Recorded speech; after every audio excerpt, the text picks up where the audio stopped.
Hello and welcome back as we have a conversation with Gaurav Gogoi, Congress MP in the Lok Sabha, Deputy Leader of Opposition and someone who has been leading the opposition attack on a host of issues. Recently, we saw him launch a very feisty attack on the government on the Operation Sindoor debate. Good to have you here, Gaurav, on the show, and I must congratulate you. I've been watching you over the years really in terms of your performance in the Lok Sabha. You've been taking on some pretty forceful arguments and making a very cogent stand on many issues. So good to have you here with us today. Thank you. Thank you so much, Priya. Gaurav, I'm going to begin with the Operation Sindoor debate. Now that the debate is over, you've seen, is the opposition satisfied with the government's response or do you still feel that some of the questions that you raised have not yet been answered? Well, there has been zero accountability from the government on the intelligence and security failure of Pahalgam. So we're not satisfied. Has been zero answers on the claims made by top military commanders of India, saying that political restraints and political decision-making led to military losses. And we've had zero answers from that. They had zero answers to say that why compared to the 26/11 attacks, this time the international community just refused to condemn Pakistan and instead supported Pakistan with financial aid and had a new diplomatic language which hyphenated India and Pakistan, put them on the same length by asking both countries to exercise restraint. Very different from the tone and tenor of the language used post 26/11 attacks, if you look at the comments from the world leaders then. So, zero accountability, zero remorse on Pahalgam, zero answers on what top military commanders said, and absolutely just a very blasé response to the huge difference in the attitude of the international community towards Pakistan. So we're absolutely not satisfied, but the world and the country got to see that. The people got to see, the military officers and commanders and soldiers got to see, everybody got to see that there was not a single word of apology or remorse or any support to the military in terms of offering details that came from the government. Okay, Gaurav, but you know what the BJP is saying, also what the defense minister said to you specifically. He said you're asking about how many planes were shot down when you should actually be asking about how many terror bases were shot. The Prime Minister and the other BJP spokespersons are saying that at the end of the day, the Prime Minister did answer that question about did Trump order the ceasefire. He said there was no intervention by any other country. So they did get to put their narrative on the table. So are you losing the war of narratives at the end of the day? Not at all. The public saw two narratives. I think the defense minister should then tell his top military commanders to stop making such remarks, because it is the defense military attaché in Indonesia. It is the CDS in an interview to Bloomberg. It is the deputy chief of staff in a FICCI seminar who are essentially saying what we are saying. We are not making claims out of our imagination. They are based on assertions made by our Indian military top commanders who have used very strong language, who have been very honest with the public, whether at FICCI or with the international media. But it's unfortunately that this government, Priya, you talked about the defense minister. It is unfortunate that the defense minister did not even indicate the number of human losses that have taken place, the human casualties, the soldiers who have lost their lives. It has been reported in media that soldiers have lost their lives defending our country. And yet this defense minister did not even say that. He said that we have taken no losses. So I don't know what he's talking about. So this kind of just, being just perpetuating their narrative, as you say, and not talking about truth. I think it was time to have spoken the truth to the people. That's what the people deserve. That's what the victims of Pahalgam deserve. That's what the families of the Indian martyrs, the soldiers who've lost, who gave up their life defending our territory, that's what they deserve. And that's what the BJP didn't do, which is to give truth. And even when it comes to President Trump, Prime Minister Modi should have just made a clear remark and made a clear reference to President Trump. President Trump makes a clear and direct reference to Prime Minister Modi and India all the time. Why does Prime Minister Modi not make a direct reference to the US or to President Trump? Why hide behind a general remark?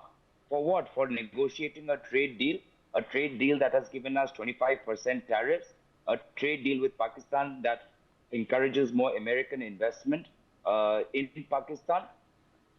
So clearly, whether it's the foreign policy, defense policy, or the domestic security policy, this government has been found wanting. And instead of being accountable and truthful, they have just hid behind the narratives, hid behind the army, and paint all the opposition as anti-nationals, and pointed to Pandit Nehru, as if Pandit Nehru caused Pahalgam and Pandit Nehru caused President Trump to remark in the manner that he did. In fact, Gaurav, that's the point I really wanted to ask you next. Because while you opposition has made some very valid and cogent points in the debate, questions that do need to be answered and haven't been answered, but there is also a view that in terms of there is also the part of whether it is the war of perception, this whole debate on nationalism, and that is where the Congress, which is actually the party of the freedom movement, also is losing the grip. At the end of the day, the BJP gets to tell you that you are raising the same points as Pakistan is raising. Are you fighting their battle for us in Parliament?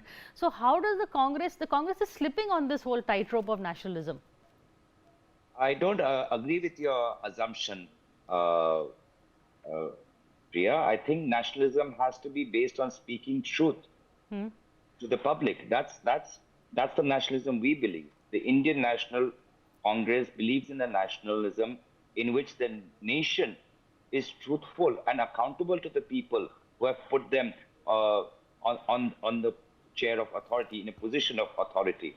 We believe in leading a nation by being truthful, honest, and not hiding behind fake narratives.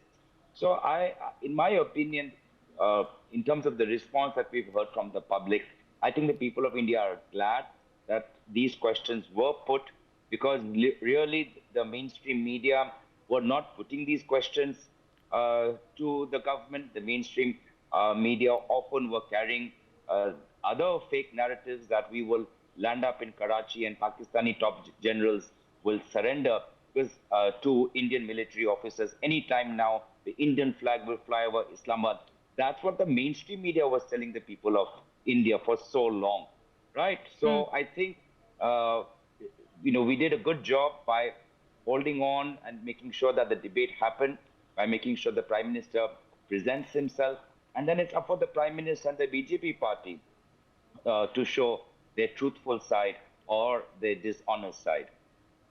Okay, well, the BJP is saying that, in terms of that they are also not really, in terms of not a fake narrative, but they are lending the narrative of the people as it happened. But the Congress is always pushing holes and making this a he said, she said debate. Instead of that, do you feel you lost an opportunity for a very good structured debate on national security, which is pending because, times have changed, conventional warfare is no longer what it was. This was a time for everybody to come together and send a unified message across to the rest of the world. That opportunity has been lost? Well, we asked the right questions. What is the role of the opposition? The role of the opposition is to ask questions on the behalf of people of India. What is the role of the government? The role of the government is to make programs on the behalf of the people of India. And we did our duty to ask the right questions. And we had asked these questions before also about modernization of the Indian Defense Forces, about the need to ramp up our fighter squadrons, about the need to look at a Pakistan-China nexus. All of these points have been raised before, especially the Pakistan-China nexus coming together. That was a point made by Shri Rahul Gandhi in a previous parliamentary speech. And that was at that time poo-pooed by the BJP. And now who has said that? Now today the CDS himself is stating that not only Pakistan and China have come together, but there seems to be a convergence between China, Pakistan and Bangladesh. Drones was talked about by Rahul Gandhi in a military context in a previous parliamentary speech. Today we've seen the usage of drones. So all of this, I think, what the government missed was an opportunity to outline a roadmap and a vision of modernization and upgradation of the Indian armed forces to not only take on the military might of Pakistan, but the military might of Pakistan aided by countries such as China. And I think the government lost an opportunity because clearly they have not thought this through. They are in such a mode of hubris. They are stuck in that hubris, and that hubris has made them blind. And as a result, Indian foreign policy has taken a beating in this. Indian security policy has taken a beating.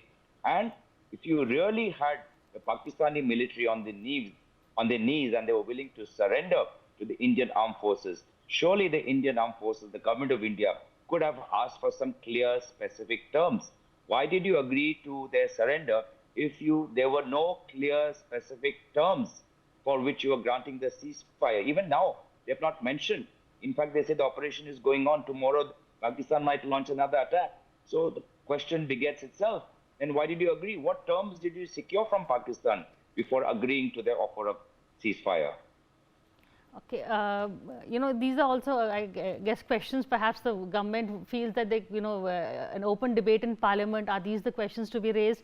And second, Priya, if you give us 4 hours like the BJP had, if Rahul Gandhi has 2 hours like Prime Minister had, if top opposition leaders had 1.5 hours like Amit Shah ji had, then we could have had even a far more illuminating conversation. But unfortunately, the 4 hours that the BJP had, the 2 hours that the Prime Minister had, the 1.5 hours that Home Minister Amit Shah had, what did they do?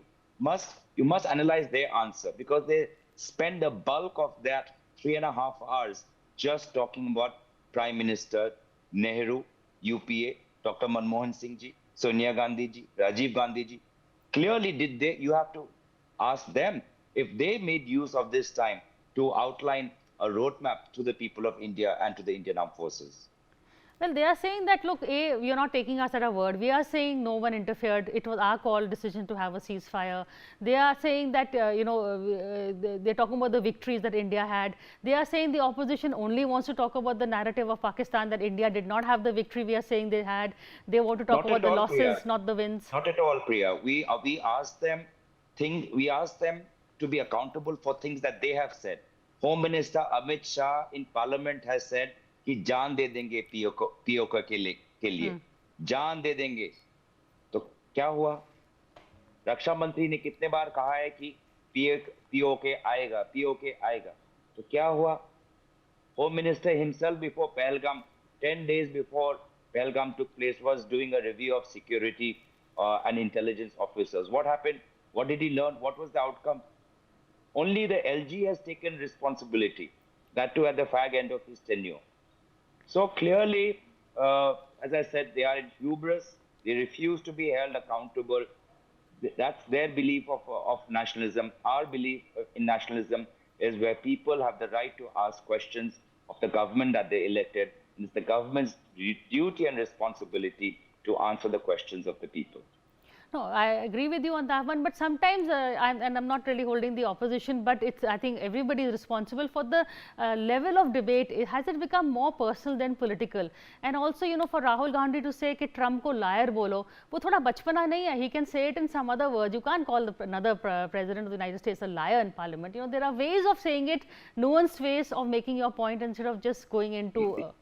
On this important debate in Rajya Sabha, the Prime Minister was not even present at the time of reply. He was absent. What is that message? The Home Minister in Rajya Sabha says, why is there a need for the Prime Minister? मैं अकेले हूँ आप सबको निपटाने के लिए. अरे आप पाकिस्तान को निपटाओ. हम तो भारतीय विरोधी दल के सांसद हैं. So what kind of language are they using? And I think what Rahul Gandhi ji said, that when it comes to dealing with President Trump, you need a different kind of language. You need a different kind of idiom. Look at the language that President Trump is using in terms of India. Instead of blaming us, Indian government should grow a spine and ask tough questions of President Trump. That why is his administration hosting the mastermind of Pahalgam terror attack, Asif Munir, in the US? Why are US military today cooperating and doing joint exercises with the Pakistanis? If we are guilty of being anti-national simply for asking questions, then what is the US doing? They're going far beyond asking questions. They're terming Pakistan as great allies. They're investing in Pakistan. They're doing joint military exercises with Pakistan. And all this while Prime Minister Modi is mum. Then doesn't say a single word about the US, doesn't say a single word about President Trump.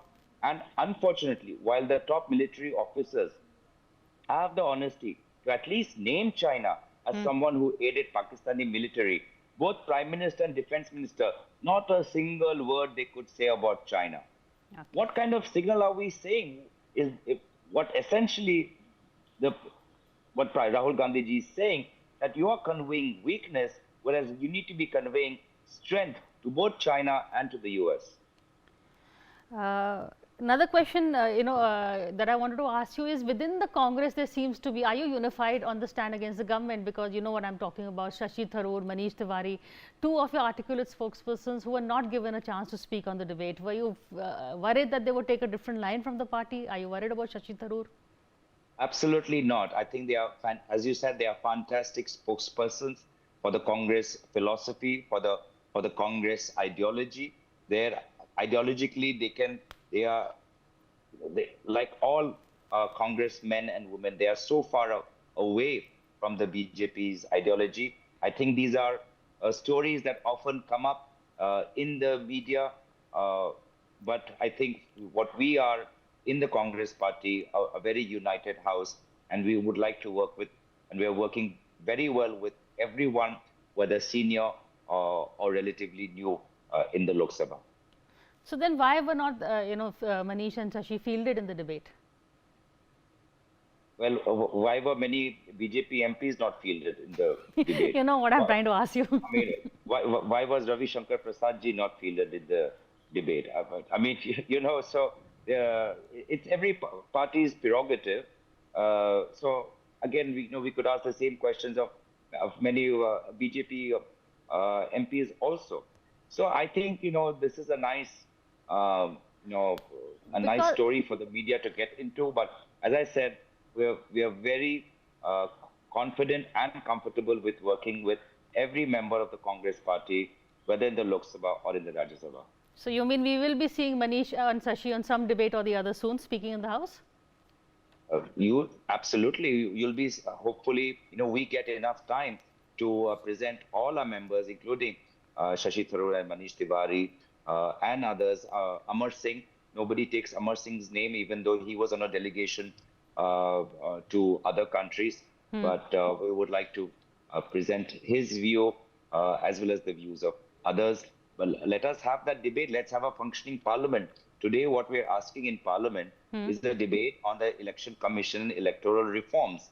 And this government is hiding behind technical reasons as to which minister will answer on behalf of the election commission.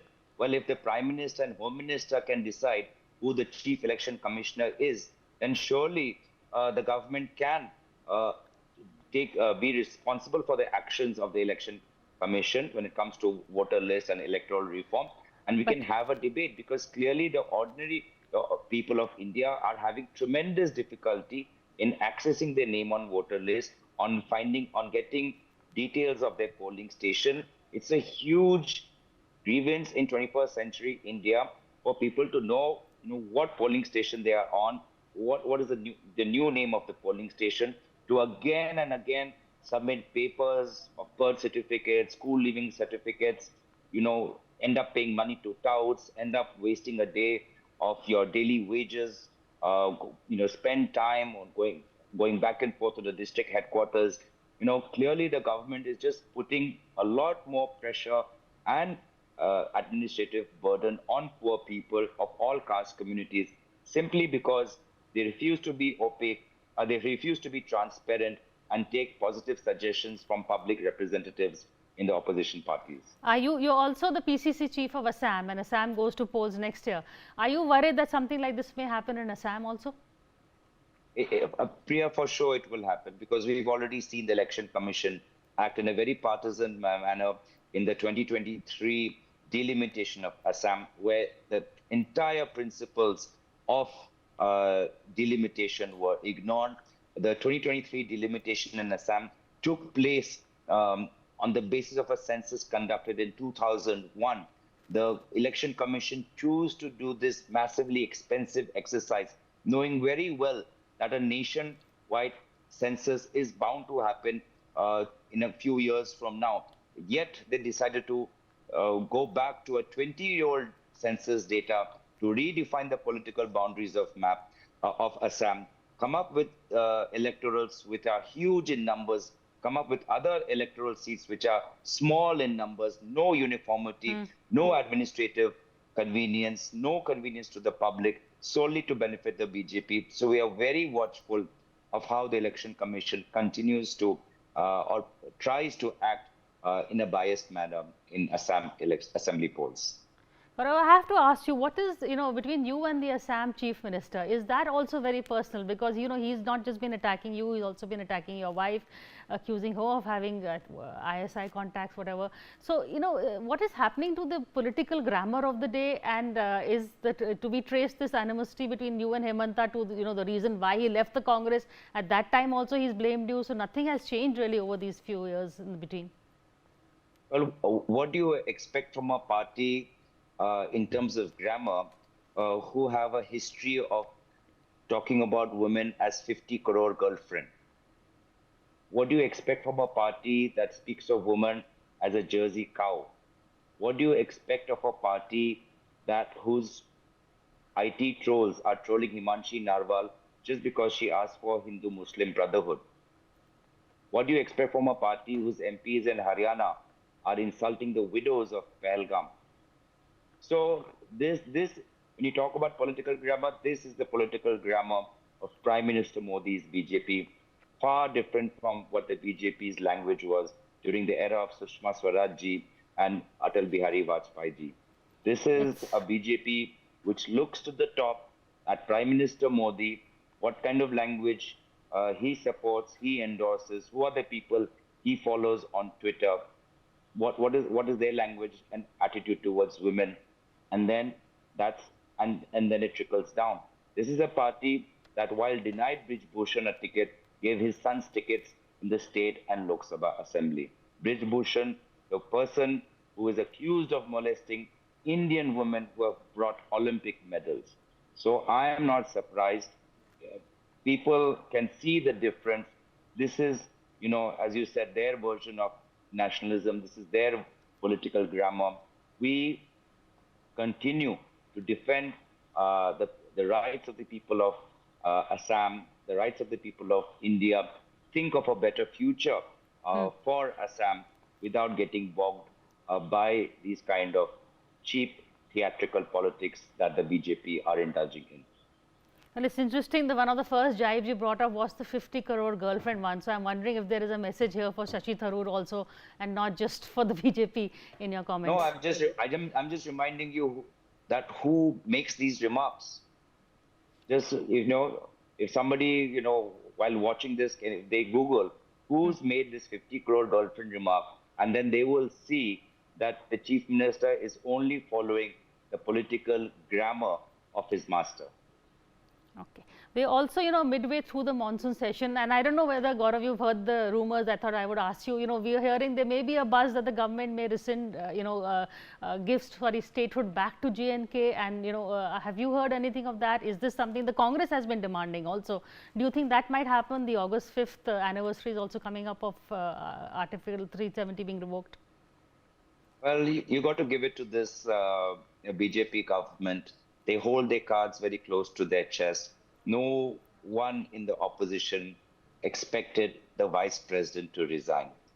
And then after his resignation on health grounds, for the Prime Minister Modi to wait for a day to reply with a tweet that said a lot without intending to. In his tweet, he clearly mentioned that, Vice President, you've had many positions in the past. I wish you well. So clearly, there are things not working well within the BJP. And when it comes to statehood, absolutely that demand of the Congress party, and we support that. And we've been seeing that the BJP has been quite mindful of Congress party demands.